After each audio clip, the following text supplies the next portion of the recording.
Welcome to Seth's Daily Podcast. Without you guys, this wouldn't be possible. And thank you guys for subscribing. Please go like the Nighthawk Radio page on Facebook. I want to appreciate everybody that has liked and followed on there. We're blessed enough to have an interview with Mothman researcher Steve Ward. How you doing tonight, man? I'm doing really good. Thanks for having me. Hey, man, appreciate you being on, brother. Definitely, man. And I know you've been researching Mothman for how many years?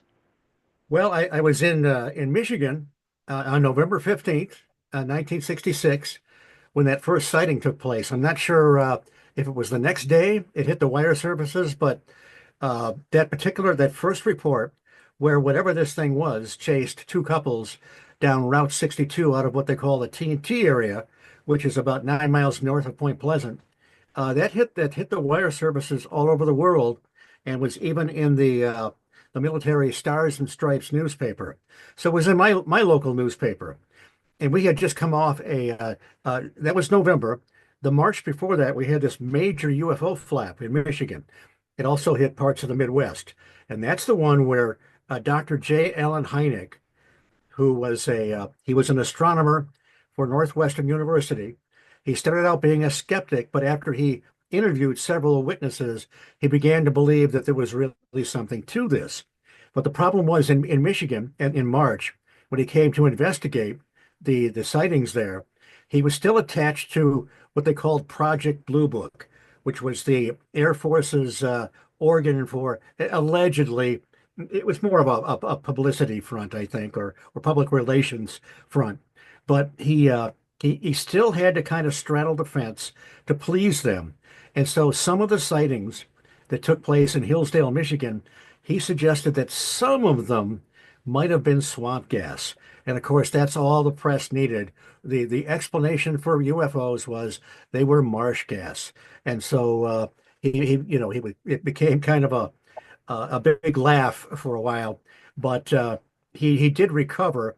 10 years later, I actually saw him speak at a Mutual UFO Network symposium in Ann Arbor, Michigan. That's one of the general areas where these sightings were seen 10 years before.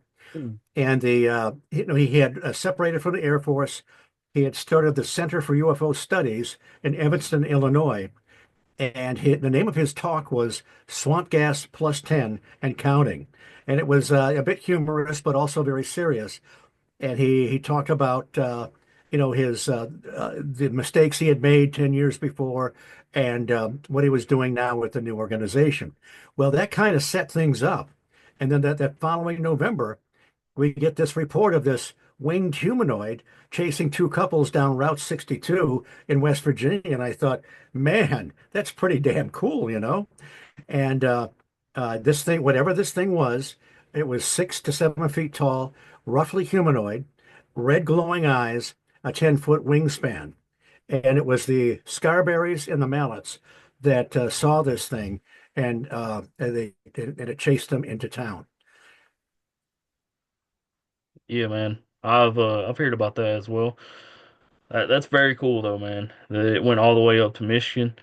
But for people that don't know, man, what happened in the West Virginia with like the bridge and stuff for people that don't know? Well, that was 13 months to the day later, the bridge collapsed. Now, prior to that, there were several people that saw this thing, whatever it was. And, some people think that this, whatever this thing was, caused the bridge collapse. I don't. Some think it was a harbinger, like a banshee, like warning of impending doom. I kind of doubt that as well. I think these things all just happened at the same time. Um, there were many other major sightings of this thing. Now, I talked to several of the original witnesses. One of them was Linda Scarberry, was in that car. She's no longer with us, but I was able to talk to her several times. And uh, Jeff Wamsley, who runs the Mothman Museum, and he grew up there. He was 5 and 6 years old when all this went down. And in fact, Linda Scarberry, he was her paper boy. They lived on the same street. So one day he took her out to the old, now the TNT area It's the McClintock Wildlife Area now. Back in the 40s, it was a huge complex. You can look at the old black and white photographs and can see this huge complex that was there where they made explosives for World War II.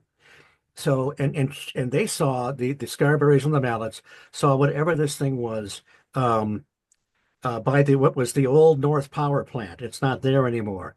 Most of the structures are gone. There are few of these structures that are still there, where the train cars used to go under to load and unload material. But he took Linda out there and he said, "Okay, Linda, take me step by step. What happened?" And she said they were coming down the dirt road next to the old North Power Plant, and it was they were going south, and she saw what she thought was a man in the middle of the road, and she said, "What's that man doing there?" And that man spread its wings and then shuffled off toward the old North Power Plant. And and then they saw the red eyes. It chased them into town. In more recent months, now the Mallets, all two couples, they gave interviews initially when this thing happened in November of '66. But then later on, they just kind of shut up, and we haven't heard from the Mallets for forever. And we hadn't heard from Roger Scarberry, who was actually driving the car at the time, for about half a century. Well, a few months ago, out of a clear blue, he came to Jeff Wamsley and said, "I want to tell my story because I keep hearing people misrepresenting it." And so I can't, I was in on part of that interview, but Jeff is going to publish this in his next book. But the only thing I can tell you is this: when Roger Scarberry came to Jeff, and surprised him, and Jeff set up an interview for the next day, he said, "Roger, just tell me, did this really happen?" And Roger said, "It scared the hell out of us." So I'm really looking forward to that full interview. And also, there was another early witness, a Connie Carpenter, a young lady who was she was maybe 17. She was still in high school. She was driving past the Mason County golf course, and she sees this entity standing there. Well, it takes off straight up without flapping its wings. She sees the red eyes. It flew up over the car. This is described in the Mothman Prophecies by John Keel, who was the reporter that came down from Long Island to investigate this. And it really, really scared the hell out of her. She also received eye burn, conjunctivitis, which is normally associated with close encounters with UFOs or whatever, or people being out in the bright sunlight for a long time. So she has recently given Jeff an interview as well, and that's another one he's going to publish in the book. Um, there were several other early major witnesses. There was another, here's the thing about whatever this was. Um, the behavior was bizarre. The general description was fairly consistent. A humanoid, red eyes, 10-foot wingspan. Although some people just saw a large bird, a large, like, ugly bird or whatever. Tom Urey saw pretty much, it flew over his car, a thunderbird. And it was just like a large bird that he didn't really think was necessarily associated with this other creature.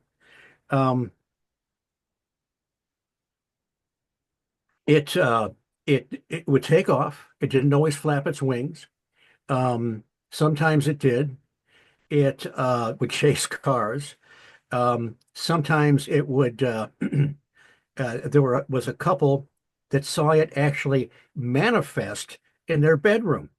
They were a preacher and his wife, the Grays, and this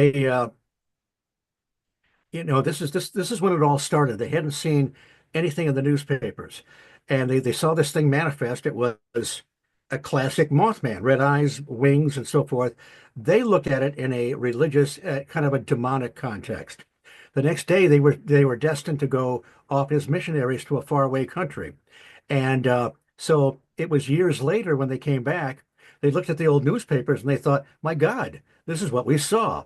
And if you look at the first documentary that Small Town Monsters did, Seth Breedlove in Small Town Monsters, the Mothman of Point Pleasant, he's Reverend Gray is interviewed there, and he describes his experience. Very credible guy. There were a couple people that had missing time or went into a trance when they were in proximity of this thing, and many of them had an outbreak of poltergeist phenomena when they after they saw this thing and went home. So, I don't. One time I said, well, I was always used to hedging my bets, and then one time I blurted out, "Well, it's an elemental. Just don't ask me what an elemental is." Uh, so, uh, but I don't, and the bridge. Again, it was kind of weird that it's 13 months to the day later, December 15th, 1967, that 46 people lost their lives. I even talked to one of the survivors of the bridge collapse, Bill Edmondson, who was driving his truck across. But there was just it was like a three-ring circus of the paranormal in Point Pleasant in the Ohio Valley. People saw this thing all over. Definitely, man. That's very cool, though. Especially where you interviewed some of the witnesses on the bridge. That's incredible, man. So, what Well, did that he witness tell you they seen? well, he didn't actually see anything paranormal. He was Bill Edmondson was hauling material to be used in making automobile tires, and I think he was going to a Detroit plant. So anyway, he was coming from the West Virginia side over to the Ohio side, and I don't know if you've seen the film, The Mothman Prophecies, with Richard Gere. Toward the end, when the bridge is collapsing, he has all kinds of time to yell to people, "Get off the bridge, get off the bridge." And when in fact, the bridge collapsed in 30 to 40 seconds, like a series of dominoes. And he said he's going across the span and it starts rocking back and forth. And it rocks to his right so far that he's having to hold on to the steering wheel to stay in place. And then everything gives way. And now this is December 15th, 20 degrees. The sun's almost down. And he hits the water. He's forced through the passenger window, right arm first. And of course, the window's up because it's so cold, and he's actually able to get out of the truck. The currents pull him up. He is eventually, with some difficulty, he does get to the surface, and some of the material he'd been hauling is floating on the water. So there was a slit there, and he was able to put his left arm through to stay buoyant. His right arm was useless, and he was in pain.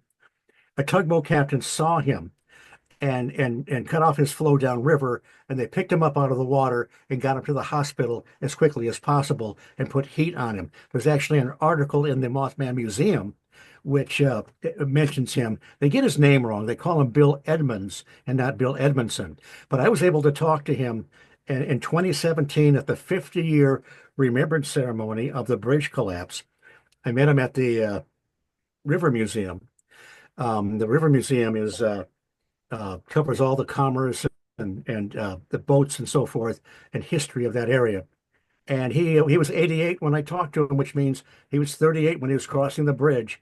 And he came up from North Carolina with his family to pay his respects to those that had died on the bridge, wondering, why was he preserved? So that was an amazing experience to talk to that man. Definitely, man. That's very cool, though. That you got to speak with him. Definitely. And a lot of people think that the bridge collapsing had something to do with like a Native American curse, right?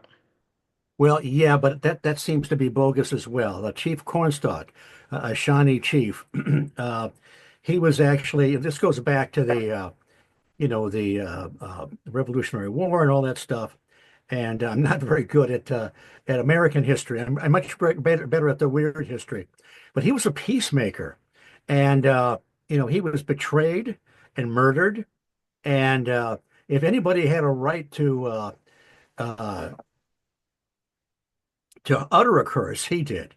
But we don't think that really happened. There is a Denny Bellamy, who is the guy that does the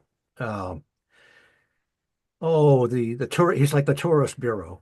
He's been instrumental with Jeff in getting a lot of documentaries into Point Pleasant and so forth.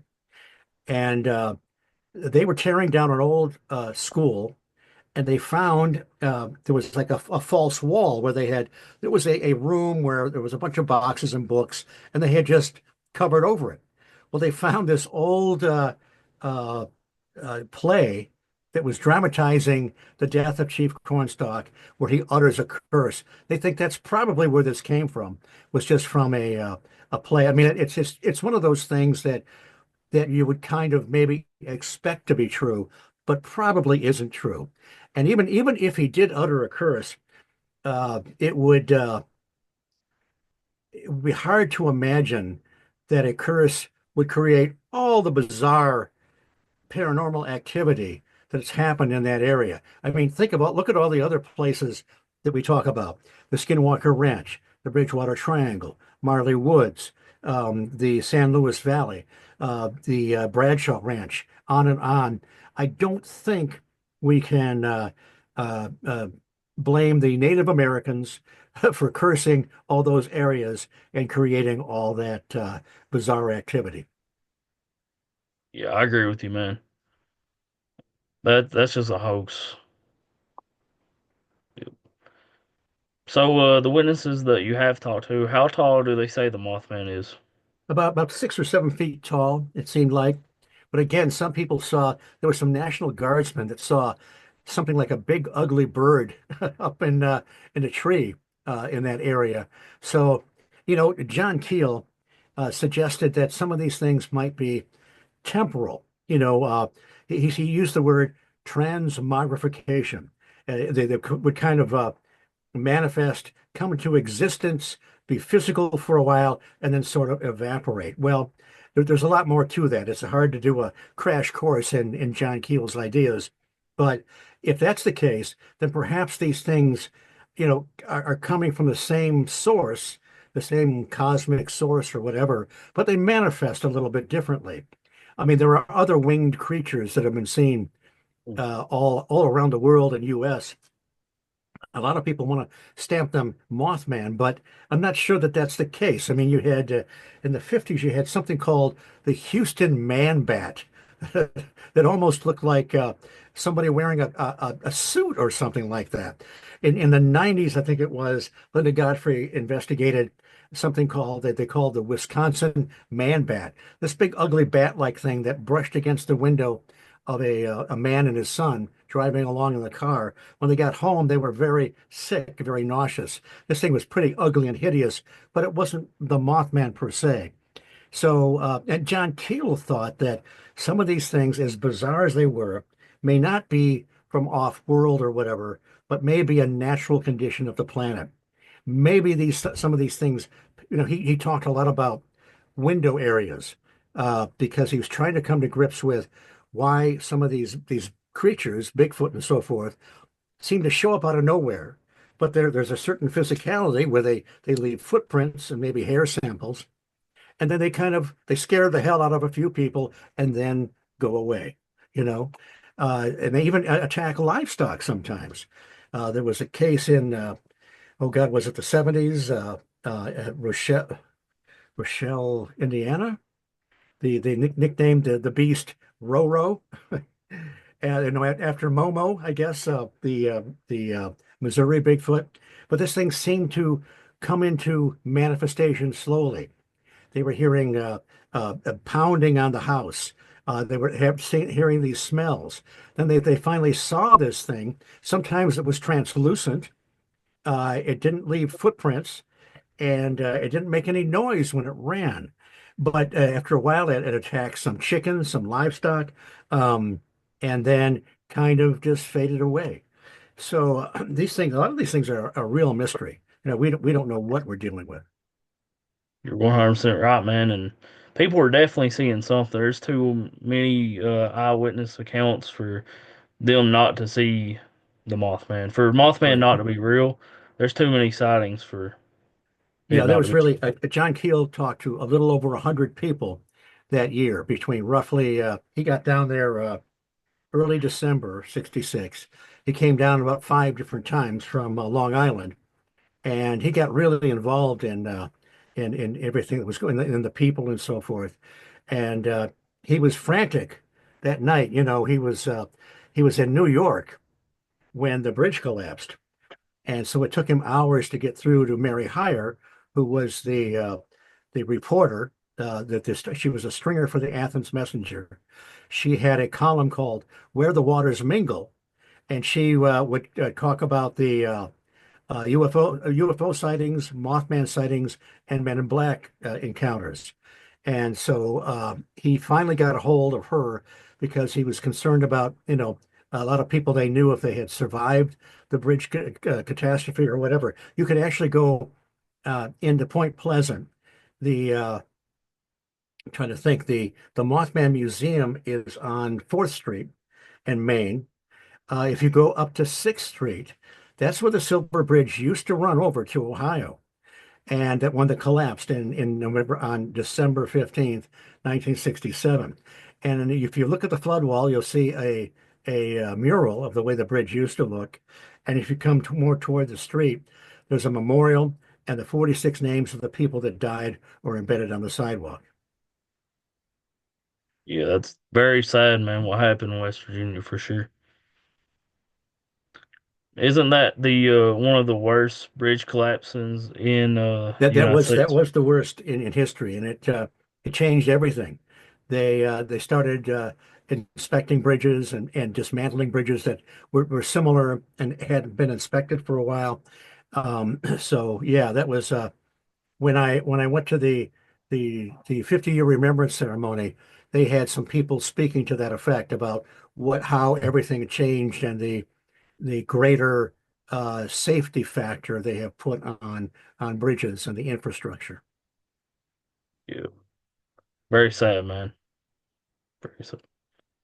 And obviously, there's something to the Mothman, man, because there's been a lot of people seeing the Man in Black in West Virginia, in Point Pleasant, back in the '60s, didn't they?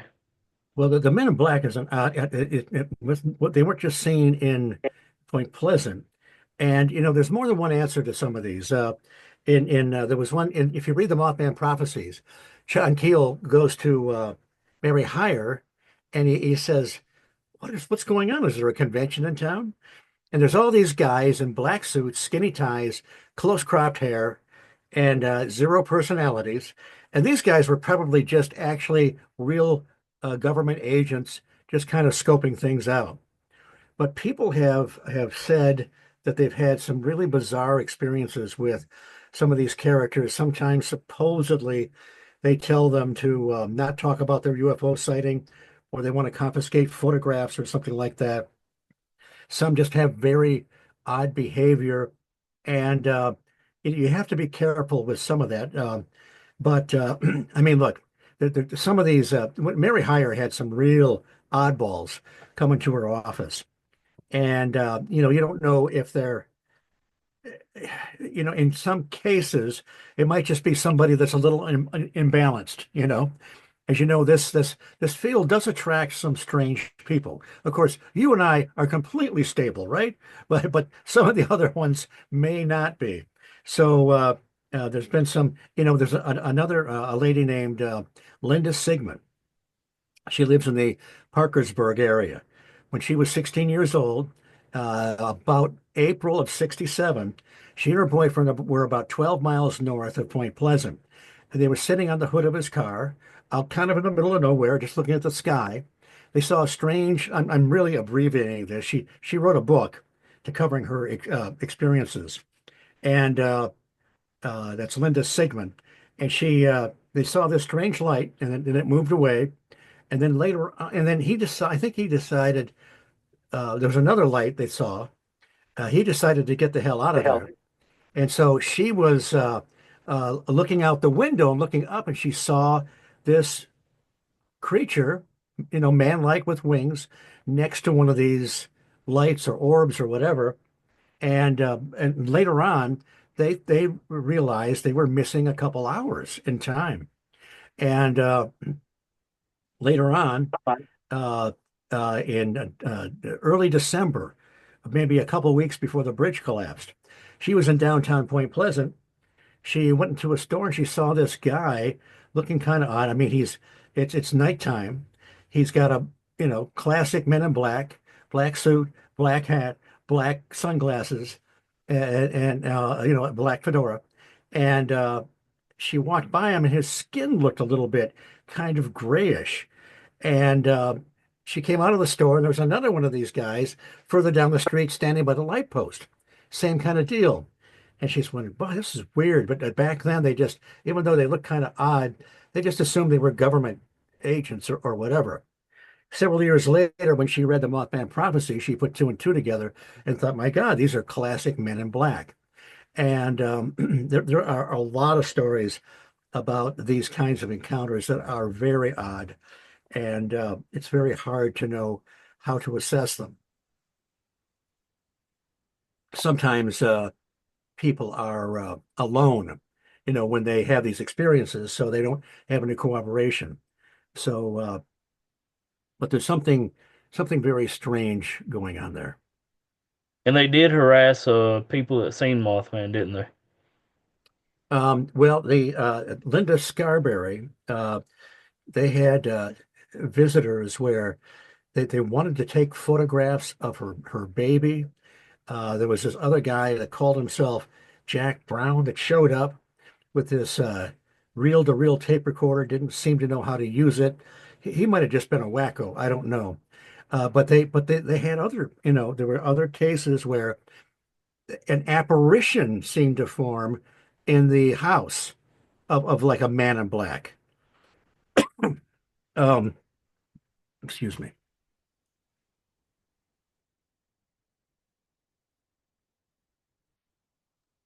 Allergy season, unfortunately.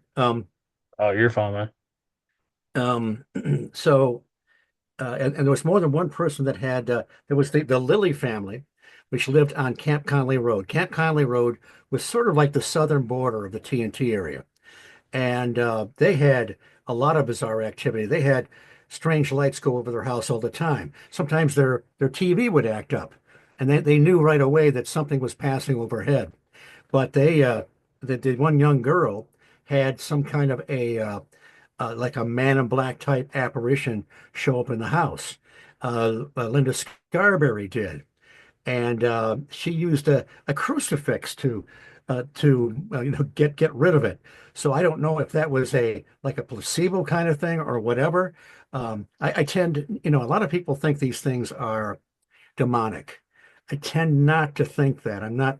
I think there's a kind of a negative side to some of this phenomena and some of these experiences that perhaps have given rise to some of our beliefs in the in demons and so forth. But I tend not to think, I could be wrong, I suppose, but I tend not to believe in literal demons. But there's something, there's sort of a positive and a negative to some of these. There's a researcher named Preston Dennett. He wrote a book called 300 UFO Healings, I think it's called. And he talks about all these positive experiences that people have had with close encounters with UFOs, healings sometimes, and so forth. Um, but so it's almost like modern day angels and demons, you have this positive and negative aspect. And I guess, that one of the reasons I don't say I'm an expert because sometimes I just throw my hands up and I don't know what the hell is going on. I don't think anybody's an expert in this field, man.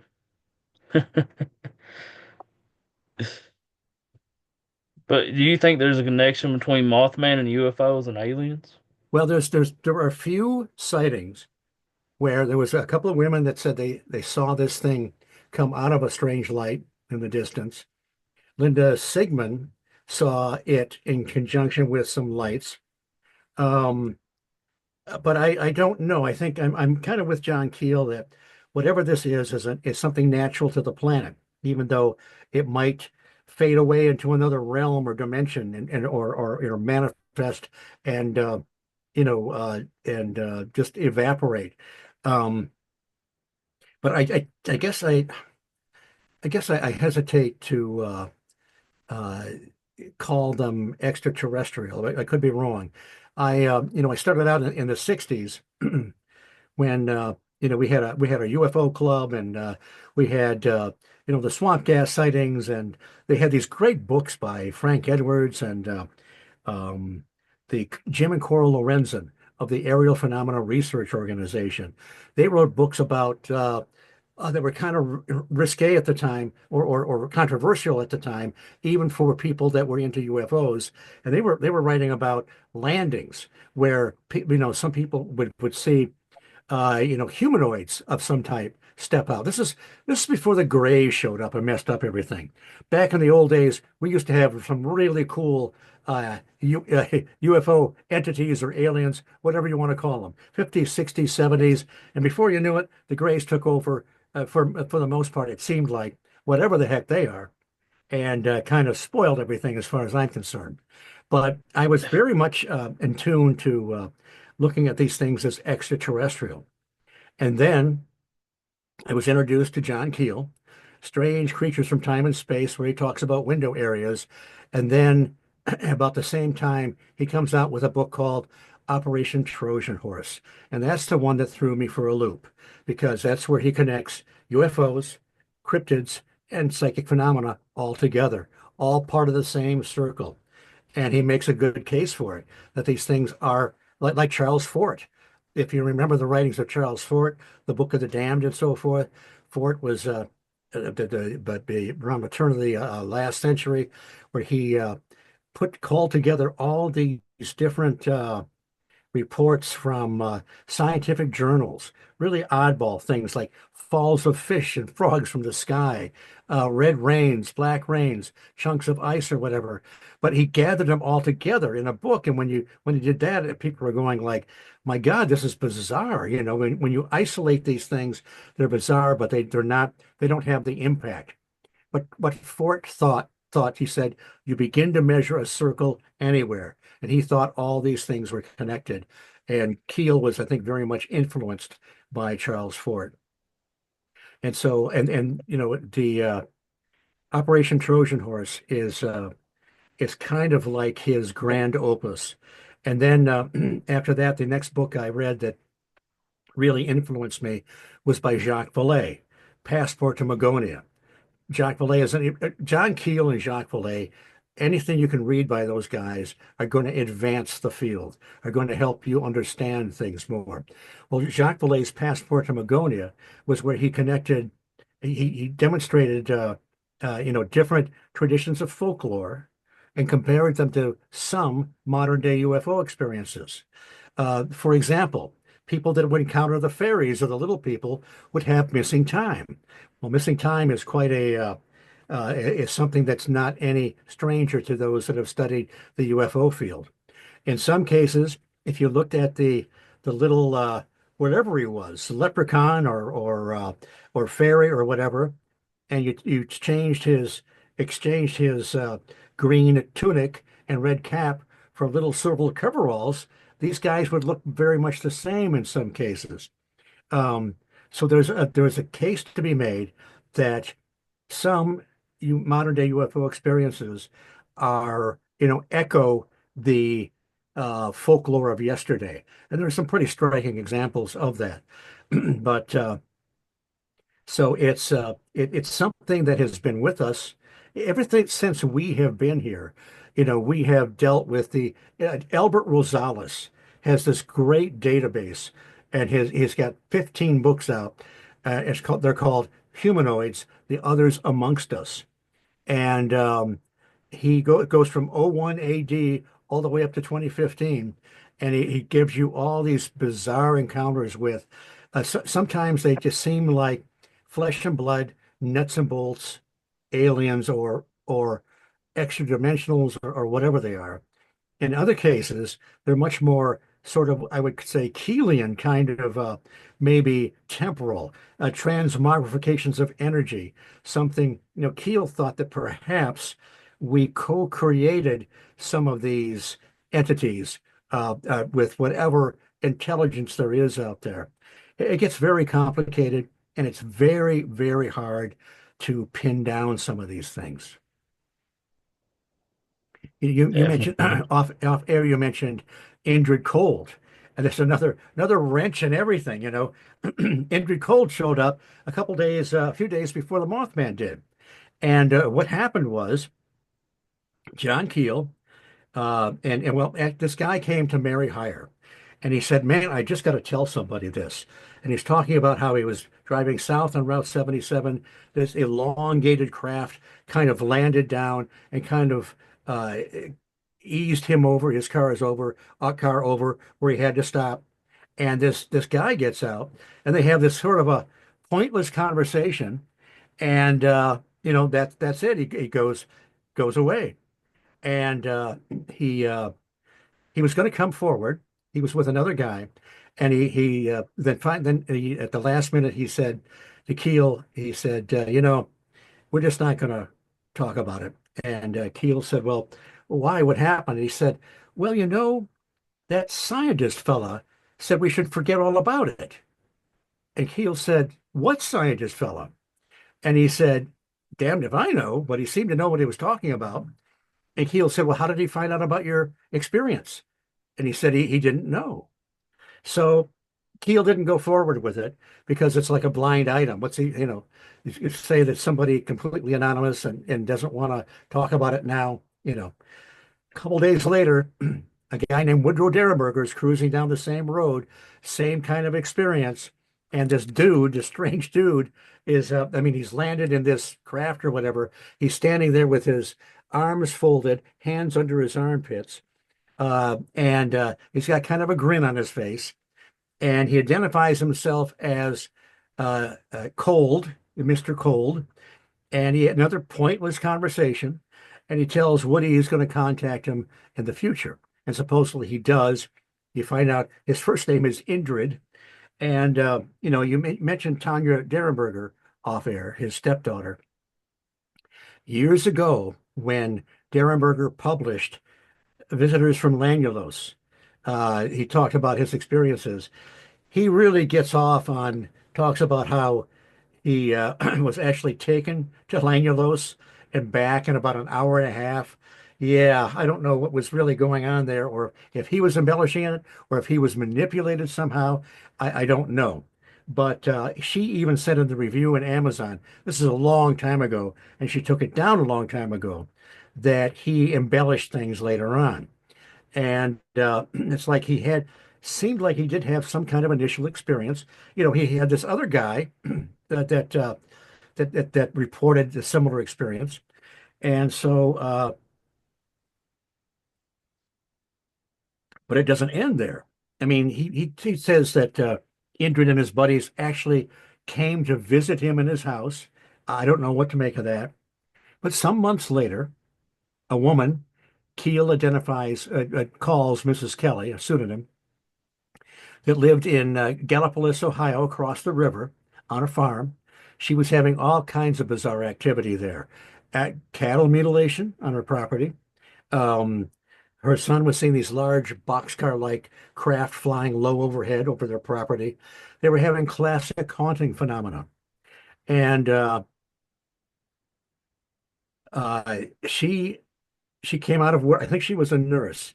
She left work late one night and she saw one of these elongated craft coming down and a couple dudes come out. I think they were wearing coveralls. I don't think they were dressed like classic Men in Black. But she couldn't, she was frozen. She couldn't move. And another pointless, if these guys are from some other planet or whatever, they really don't aren't very good at having conversations. So anyway, uh, and that was it. They leave, and she can move again, and she's fine. Then she said, I think it was a couple weeks later, she's in town, downtown Gallipolis, and she sees these guys passing her on the street in street clothes, and one of them nods at her like, "Yeah, we were talking the other night when we landed in our craft," and it just freaked her out. And of course, the police wouldn't listen to her at all. When she was talking to John Keel, she said, "Did that man, meaning Woodrow Derenberger, did he ever see that man again?" And Keel said, "Well, he said he did." And that's when she told him about the experience she had. So, I recommend the Mothman Prophecies. I recommend Um, if you get into Point Pleasant, now you've been to the Mothman Museum. Jeff Wamsley has done a phenomenal job of putting all that together. I mean, he's got displays and so forth. He's got memorabilia from the film, The Mothman Prophecies. He's got all these newspaper articles chronicling the bridge collapse and so much else. We actually have 5 documentaries running at the same time in different parts of the museum. So it's and of course you got to visit the Mothman statue next door. If you go 2 blocks up the street, you can find out where the Mothman, whether the Silver Bridge used to run over to Ohio. If you go through the flood wall opposite the Mothman statue and make a left, you'll see other sculptures by Bob Roach, figures out of history like Chief Cornstalk. If you go all the way down to the end to Windaway Park, where the two rivers come together, Chief Cornstalk is buried there. And if you really want an adventure, go and get directions to the dreaded TNT area, 9 miles north on Route 62. It'll take you right there. You can park on the road. You can actually walk back into some of the old igloos or concrete bunkers where they used to store the explosives. And the McClintock Wildlife Area, it's very creepy and definitely worth checking out. And if you really want to test your mettle, go out there at night sometime. Have you been there or not? Yes, I have. In fact, one time I was there, I I went to Igloo Road number 7 is the one we usually go on, off Potter's Creek Road. I went to the third igloo, and there was a lot of brush there at the time. And all of a sudden, I swear to God, I heard the flapping of wings. And before I could react and think, is this Mothman? I heard kind of I hate to try it and imitate it, rah, rah, something like that. And my ex-wife told me I had a recorder going. She said it was some kind of a heron. So I did not encounter the Mothman. I did not encounter the winged Garuda or anything paranormal. It was just I just woke up some poor heron that was just trying to sleep.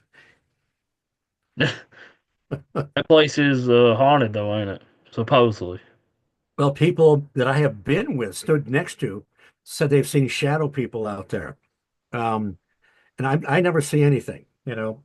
Um, Although I have to say, I was out with the Wild and Weird West Virginia guys, Joe Perdue and Ron Lanham.